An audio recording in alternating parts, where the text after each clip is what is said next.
Un saludo nuevamente, amigos. Pretendo hoy explicar la selección natural darwiniana, la que él dio, no la que luego se ha ido perfilando con el llamado neodarwinismo.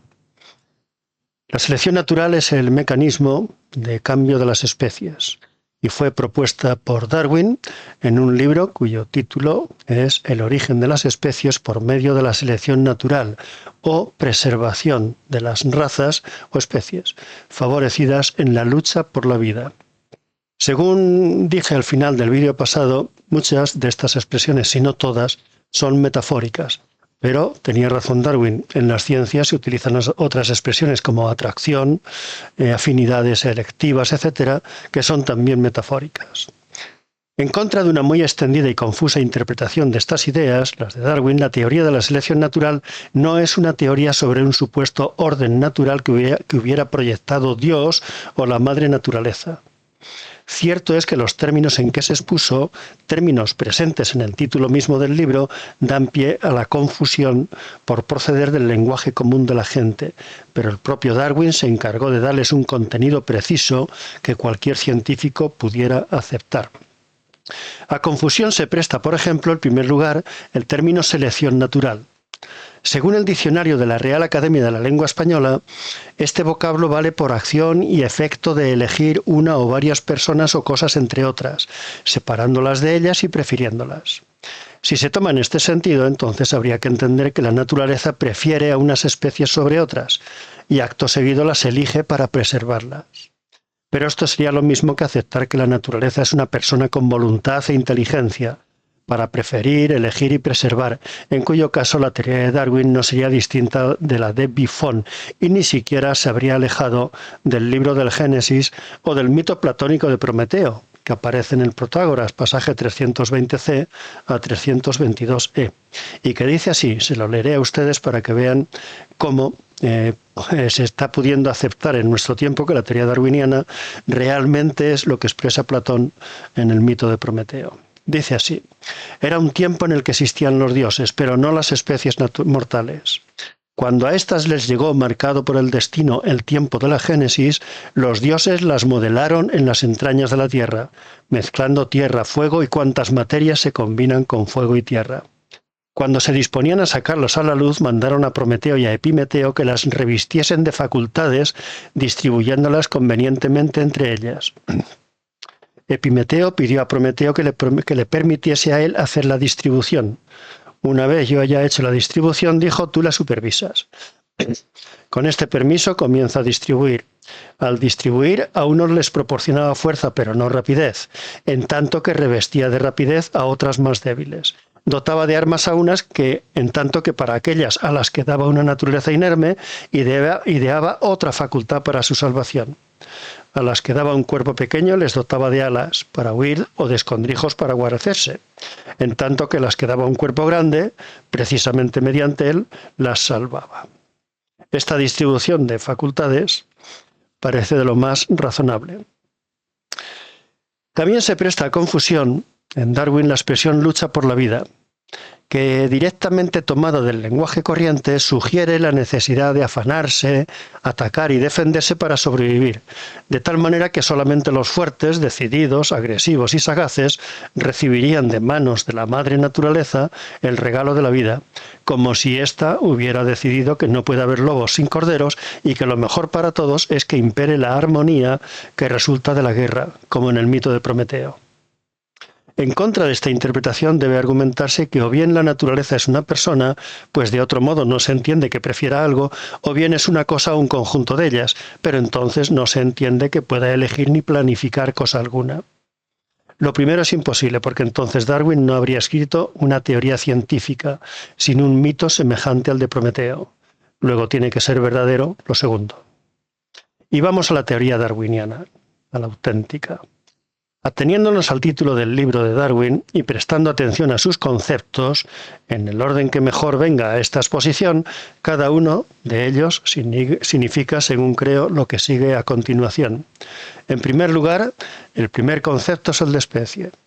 Ha de decirse de él que la biología ha prescindido finalmente de los problemas que encierra su sentido lógico y ontológico con el fin de obtener una definición operativa y experimentable. De los autores modernos fue seguramente el conde de Buffon el primero en obtenerla. Una especie, dijo, es un conjunto de individuos capaces de reproducirse entre sí. Ernesto Mayer la definió con más precisión. Las especies son grupos de poblaciones naturales capaces de entrecruzarse y en el aspecto reproductivo están aislados de otros grupos parecidos. En la actualidad se admite que, independientemente de sus semejanzas o diferencias visibles, dos individuos pertenecen a la misma especie si pueden tener descendencia fértil y viable, lo que no impide que haya una multitud de diferencias entre ellos, como sucede en la realidad, donde solo son genéticamente iguales los hermanos gemelos univitelinos. En el concepto de especie entra la posibilidad de procreación, un dato crucial para la teoría de la selección natural. Es crucial porque el número de nacimientos es mucho mayor de lo que necesita una especie para mantener una cierta magnitud, por lo que no todos tienen las mismas probabilidades de mantenerse vivos.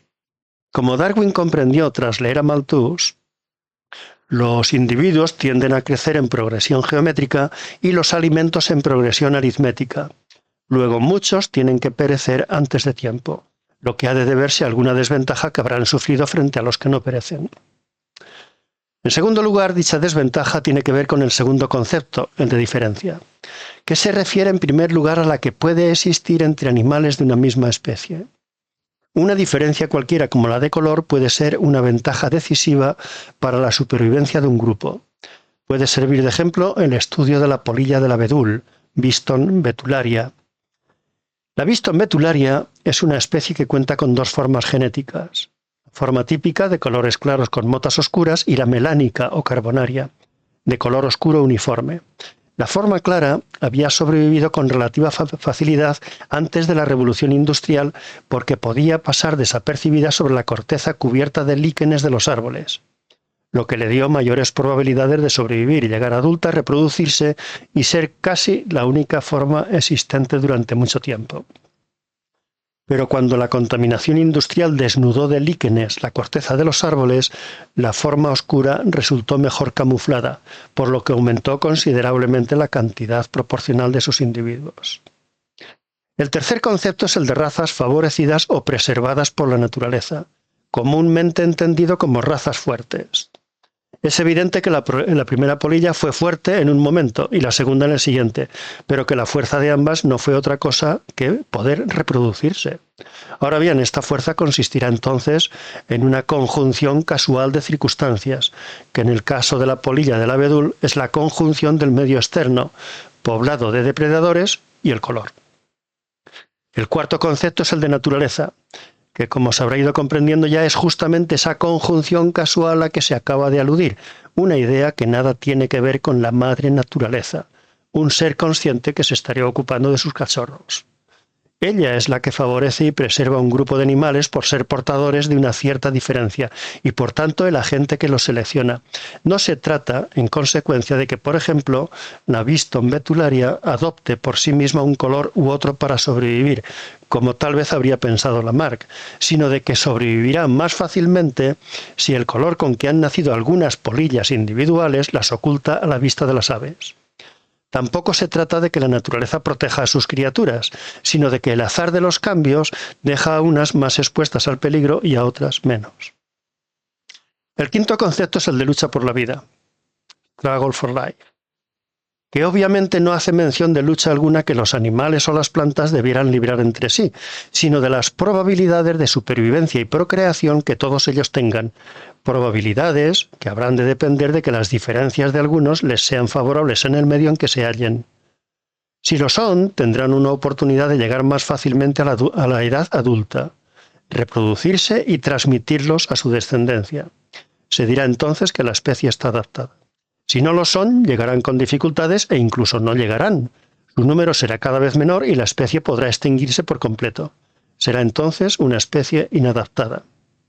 Dice Darwin así: si bajo condiciones variables de vida los seres orgánicos presentan diferencias individuales en casi todas las partes de su estructura, y esto es innegable, Si hay, debido a su progresión geométrica, una rigurosa lucha por la vida en alguna edad, estación o año, y esto ciertamente es innegable también, considerando entonces la complejidad infinita de las relaciones de los seres orgánicos entre sí y con sus condiciones de vida, que hacen que sea ventajosa para ellos una infinita diversidad de estructura, constitución y costumbres, sería un hecho el más extraordinario que no se hubiesen presentado nunca variaciones útiles a la prosperidad de cada ser, del mismo modo que se han presentado tantas variaciones útiles al hombre.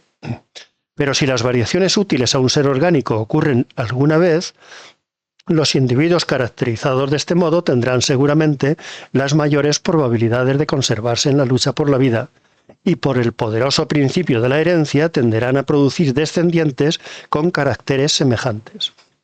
A este principio de conservación o supervivencia de los más adecuados lo he llamado selección natural. Esto es lo que dice Darwin en El origen de las especies. El sexto concepto es el de origen de las especies, precisamente. Puesto que ningún medio es estable y es potencialmente infinita la producción de diferencias, por causa de las mutaciones genéticas y las transmisiones mendelianas, algo de lo que no tuvo idea Darwin, nociones que han completado su teoría evolutiva, cuando dos o más grupos de una sola especie vivan en medios geográficos diferentes, sus líneas de cambio podrán ser tan divergentes que dos individuos pertenecientes a cada uno de los grupos acaben por no poderse cruzar y tener descendencia. Habrá entonces dos especies, pero las dos descenderán de una sola. Así es como se originan especies nuevas. Quede con esto explicado el asunto de la selección natural darwiniana. En el siguiente vídeo trataré de aplicarlo al caso particular del hombre. Hasta entonces, amigos.